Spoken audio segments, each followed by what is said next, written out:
Hello students, welcome in MKJC chemistry. देखिए मैं आज ये 12th क्लास का चैप्टर है CBSE NCERT बुक का। और चाहे CBSE बोर्ड हो चाहे स्टेट बोर्ड हो, हेलो एल्केन्स हेलो एरीन्स ये ऑर्गेनिक केमिस्ट्री का फर्स्ट चैप्टर है। और हर कॉम्पिटिटिव एग्ज़ाम्स हो चाहे नीट हो IITG हो, ये ऑर्गेनिक का पहला चैप्टर हर जगह पर है आपके कोर्स के अंदर। तो आज इस चैप्टर को हम चालू कर रहे हैं और चैप्टर को चालू करने से पहले मैं एक पिक्चर इसका पूरा आपके माइंड में प्रिंट करना चाहता हूँ।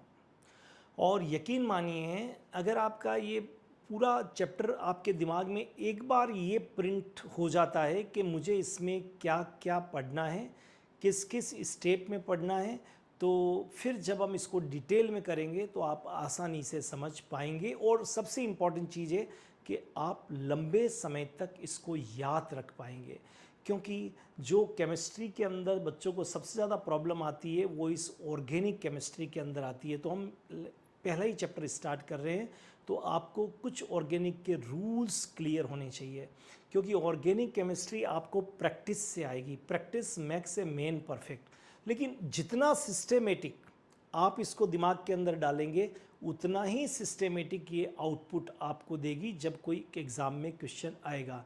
And now the examination pattern is very difficult because अब ऑब्जेक्टिव कर दिया है बोर्ड में। 50% पेपर ऑब्जेक्टिव आएगा नेक्स्ट ईयर से, तो थोड़ा डिफ़िकल्ट हो गया because there are 4 options paragraph and this assertion reason एंड ये सब, तो थोड़ा सा डिफ़िकल्ट होगा मामला। मतलब आपकी नॉलेज वास्ट होनी चाहिए और नॉलेज कॉन्सेप्ट बेस होनी चाहिए। तो अगर आप मेरे जो तरीके को आप फॉलो करेंगे, मैं आप सबसे जो व्यूअर्स से, जो मेरे स्टूडेंट से, प्यारे बच्चों से मैं कहता हूँ एक बार पूरे चैप्टर को मेरे ढंग से आप करके देखिए, ठीक है। आपके दिमाग में ये सारा प्रिंट हो जाएगा और फिर कोई भी क्वेश्चन आएगा आप बहुत अच्छी तरह से कर पाएंगे। तो पहला स्टेप, आपको भी कुछ भी नहीं मालूम है, चैप्टर को चालू भी नहीं किया है, लेकिन मैं इस पूरे चैप्टर के अंदर आपको ये बताना चाहता हूँ कि किस किस स्टेप में आपको पढ़ना है इसको और कैसे हम इसको डिटेल में पढ़ेंगे आगे जाके। तो ये पहला दिन है और ये पहले लेक्चर में हम जो चैप्टर चालू कर रहे हैं haloarenes and haloalkanes. जब भी कोई चैप्टर चालू होगा सबसे पहली कंडीशन है कि आपको सबसे पहले IUPAC नॉमेनक्लेचर, उसका क्लासिफिकेशन, ये पॉइंट क्लियर होना चाहिए। तो हेलो एरीन्स या फिर हेलो एल्केन्स जब हम चालू करेंगे तो सबसे पहले आपको जितने भी हेलो एल्केन्स से, जितने भी हेलो एरीन्स से अप टू कार्बन नंबर 5 तो आना ही चाहिए, आगे तक भी जाए कोई दिक्कत नहीं है, सबका आपको IUPAC नॉमेनक्लेचर क्लियर होना चाहिए, क्लासिफिकेशन भी क्लियर होना चाहिए कि ये किस किस, how many types of haloarenes, how many types of haloalkanes. Second, isomerism. Isomerism clear होना चाहिए और इस चैप्टर में आइसोमेरिज्म कौन सा वाला आएगा, क्योंकि अपनी 11th क्लास में आप आइसोमेरिज्म पढ़ चुके हैं, लेकिन अब यहाँ प्रैक्टिकली कौन सा आइसोमेरिज्म आएगा। तो ये वो चैप्टर है जहाँ पर स्टीरियो आइसोमर्स, मतलब ऑप्टिकल आइसोमेरिज्म वाला जो पार्ट है वो यहाँ पर ज़्यादा पावरफुल है। मतलब यही वो चैप्टर है जहाँ से ऑप्टिकल आइसोमेरिज्म आपसे पूछा जाएगा कि what is stereo isomerism, what is optical isomerism, what is racemic mixture and what is chiral compounds. मतलब आपके दिमाग में एक बात यहाँ पर फिट हो जानी चाहिए कि ये जो ऑप्टिकल आइसोमेरिज्म है ये इस एल्काइल हैलाइड में इम्पॉर्टेंट है और यहाँ से क्वेश्चन बन सकता है रेसेमिक मिक्सचर्स क्या होते हैं, ऑप्टिकल आइसोमर क्या होता है, चिरेल कंपाउंड क्या होता है। क्लियर। तो पहली चीज़ इस चैप्टर में आपको लिख लेना चाहिए, वेरी इंपॉर्टेंट, IUPAC नॉमेनक्लेचर।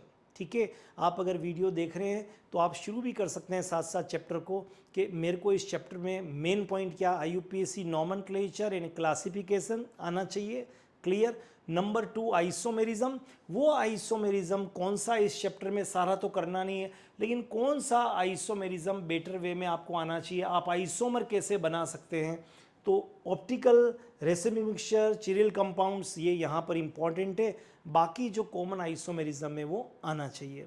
जब IUPAC हो गया, जब क्लासिफिकेशन हो गया एंड जब आपका आइसोमेरिज्म हो गया, तो ये सिस्टेमेटिक चीज़ें आपके दिमाग के अंदर बैठ गई है। इसी सीक्वेंस से करना है। तो नेक्स्ट आएगा general method of preparation. Alkyl भी है और अराइल भी है, तो जनरल मेथड ऑफ प्रिपरेशन जो है एल्काइल हैलाइड का, हमने तो यहाँ पर एक ग्लांस लिखा है। ये sheet at the end of chapter, जब ये चैप्टर कंप्लीट होगा तब हम वापस भी करेंगे इस शीट को, क्योंकि तब मैं बहुत अच्छी तरह से इसको समझा पाऊंगा। अभी तो सिर्फ सीक्वेंस में बता रहा हूँ कि चैप्टर एट ए ग्लांस में आपको प्रिपरेशन कंप्लीट आना चाहिए एल्काइल हैलाइड का, और प्रिपरेशन आपको आना चाहिए अराइल हैलाइड का। दोनों ही प्रिपरेशन मेथड को मैंने यहाँ पर क्लियरली दिया हुआ है कि आप कैसे एल्काइल हैलाइड को बना सकते हैं और कैसे प्रिपरेशन अराइल। तो ये दोनों ही जो बॉक्स है वो प्रिपरेशन के, एक अराइल हैलाइड का है और एक एल्काइल हैलाइड का। This is for alkyl halide and this is for aryl halide. तो आपको क्लियर हो गया कि मुझे इसके बाद कोई भी ऑर्गेनिक का चैप्टर चलेगा तो IUPAC nomenclature, classification, common names, isomerism के बाद में मुझे प्रिपरेशन को ही करना है। अब एल्काइल और एलाइल दोनों ही, तो alkyl halide and then aryl halide, ठीक है।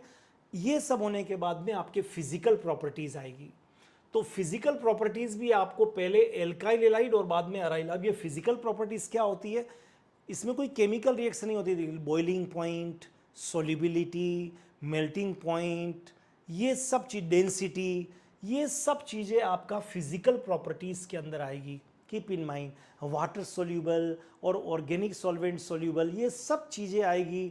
वो आपका किसके अंदर आएगा, फिजिकल प्रॉपर्टीज़। और फिजिकल प्रॉपर्टीज से रीजनिंग टाइप क्वेश्चंस आते हैं, किसका डेंसिटी ज़्यादा है, what is the correct sequence of boiling point, ये सब चीज़ें जो हैं वो आपके फिजिकल प्रॉपर्टीज़ के अंदर आएगी। जैसे ये बॉक्स जो है हमारा एल्काइल हैलाइड के लिए फिजिकल प्रॉपर्टीज़ का, और ये बॉक्स आप देख रहे हैं अराइल हैलाइड के लिए जो है वो फिजिकल प्रॉपर्टीज़ का है। तो देखिए, अब तक मेरे दिमाग में, अगर मैं एक स्टूडेंट हूँ तो मेरे दिमाग में एक पिक्चर बन गया, एक स्केलेटन बन गया कि मुझे सबसे पहले IUPAC नॉमेनक्लेचर, कॉमन नेम्स और क्लासिफिकेशन को क्लियर करना है, ठीक है। सेकंड, मुझे आइसोमेरिज्म को क्लियर करना है कि मुझे कोई कंपाउंड दिया उसका आइसोमर बनाना है। और थर्ड पॉइंट मैंने कहा है जनरल मेथड ऑफ प्रिपरेशन। मेरे दो कंपाउंड है, एक एल्काइल, एक हेलो एरीन से और एक हेलो एल्केन्स, दोनों का प्रिपरेशन मेथड आना चाहिए, जो मैंने दोनों के बॉक्स दिए थे यहाँ पर।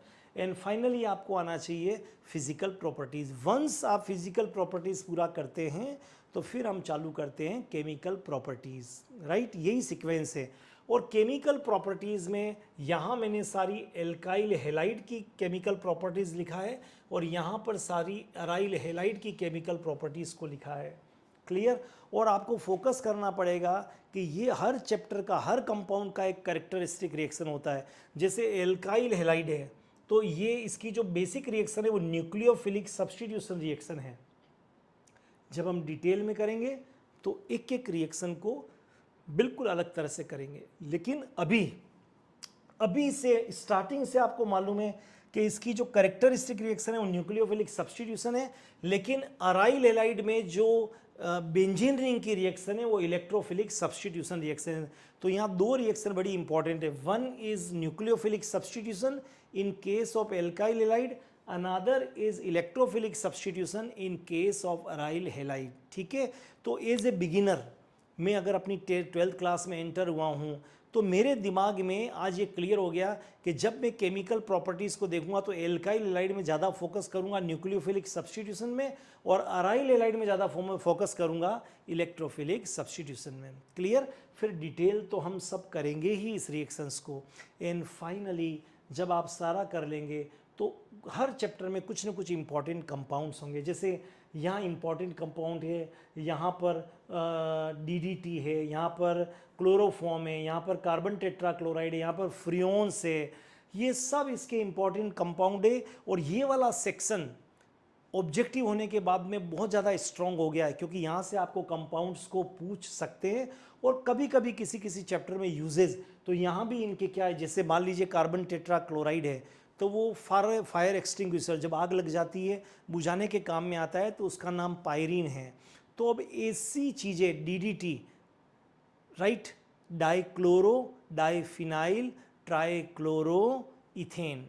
तो ये जो नाम है डाइक्लोरो, डाइफिनाइल, ट्राइक्लोरो इथेन, ये सब आपको IUPAC और कॉमन नेम्स आने चाहिए, इनके यूजेस आने चाहिए।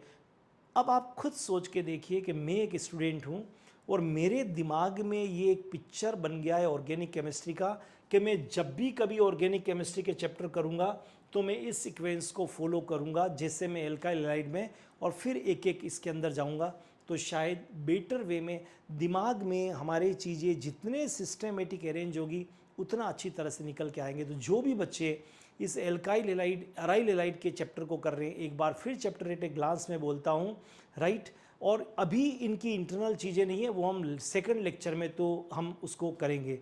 तो यहाँ पर सबसे पहले क्या करना था आपको, याद करो अपने आप से, IUPAC nomenclature and classification and common names. Clear?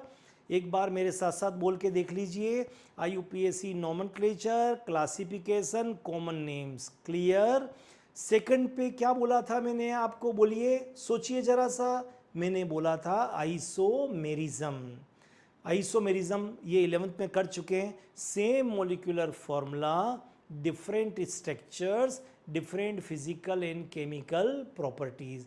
तो मेरे प्यारे बच्चों, इसमें कौन सा आइसोमेरिज्म पे ज़्यादा फोकस करना है, तो हमने आपको बताया स्टीरियो आइसोमेरिज्म मतलब optical isomerism, racemic mixture, retention, inversion, chiral compounds, ये मेन है। तो आपके दिमाग में सबकॉन्शियस माइंड में एक चीज़ हमने प्रिंट कर दी कि यहाँ से इस चैप्टर से ऑप्टिकल आइसोमेरिज्म और उससे रिलेटेड पॉइंट पे कोई क्वेश्चन आ सकता है।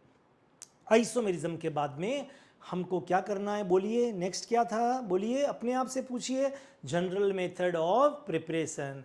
तो जनरल एल्काइल भी है और एराइल भी है, तो दोनों box general method of preparation के, एक एल्काइल का एक एराइल। इसको पढ़ने का पावर में तरीका होता है, वो हम आगे आपको बताएंगे कैसे इसको करना है, राइट। एंड नेक्स्ट पार्ट जो होता है फिजिकल प्रॉपर्टीज़। तो बच्चों अराइल भी है और तो ये एल्काइल हैलाइड का फिजिकल प्रॉपर्टी एराइल, लेकिन आपको मालूम चल गया फिजिकल प्रॉपर्टीज़ के अंदर क्या करेंगे। तो फिजिकल प्रॉपर्टीज़ में boiling point, melting point, solubility, density, ये जितने भी पॉइंट है वो हम किस में लेंगे, फिजिकल प्रॉपर्टीज़ में। जब प्रॉपर्टीज़ हो जाएगी तो हम सेकंड लास्ट पॉइंट हर चैप्टर का होगा और वो होगा कौन सा, जनरल केमिकल प्रॉपर्टीज़। यहाँ दो चैप्टर है, एराइल और एल्काइल, इसलिए इस तरफ हमने एल्काइल हैलाइड और इस तरफ अराइल हैलाइड की हमने प्रॉपर्टीज़ को दिया है, जो हम डिटेल में एक एक को लेके अलग से करेंगे। लेकिन फिर भी माइंड में क्लियर होना चाहिए कि यहाँ पर जो अपना एल्काइल हैलाइड है, उस एल्काइल हैलाइड में हमारा जो मेन रिएक्शन है वो है न्यूक्लियोफिलिक सब्स्टिट्यूशन। बोलिए मेरे साथ में, न्यूक्लियोफिलिक सब्स्टिट्यूशन। किसमें, एल्काइल में, हैलाइड में। और अराइल हैलाइड में है बेंजीन रिंग का इलेक्ट्रोफिलिक सब्स्टिट्यूशन। कुछ होगा न्यूक्लियोफिलिक तो भी वो बहुत रेयर होगा। तो ये दो चीज़ें देखिए दिमाग में जम गई ना, बोल के देखिए मेरे साथ में, एल्काइल हैलाइड, बोलिए, alkyl halide, nucleophilic substitution, aryl halide benzene ring, electrophilic substitution. Clear? And finally usages an important compound. तो ये सेक्शन मैंने कहा बहुत स्ट्रॉन्ग हो गया है। क्यों? क्योंकि अब पेपर 50% से ज़्यादा या 50% क्या हो गया है, ऑब्जेक्टिव। इसलिए यहाँ डिफरेंट कंपाउंड से DDT, डाइक्लोरो इथेन, या आपके carbon tetrachloride, chloroform, freons, BHC benzene hexachloride, ये सब कंपाउंड आपको आने चाहिए, इनके यूजेस आने चाहिए। इस तरह से पूरे चैप्टर को आपको करना है। तो आई होप एक बार मेरे साथ साथ जब वीडियो देख रहे हैं तो इसको आप लोग दोहरा लीजिएगा वापस। तो आपका जब आप चैप्टर को चालू करेंगे तो आपके पास में टारगेट होगा कि पहले मुझे क्या करना है, इसके बाद क्या करना है, इसके बाद क्या करना है। तो ये सारी क्लासेस यूट्यूब के ऊपर, हमारे इस चैनल के ऊपर आप फ्री ऑफ कॉस्ट देख सकते हैं। I hope you like this video. Next में हम फिर मिलेंगे आपके साथ में और इस चैप्टर को हम आगे बढ़ाएंगे, राइट। तो if you like this video then share among your friends and subscribe our channel. Thank you so much, all the best, have a great time.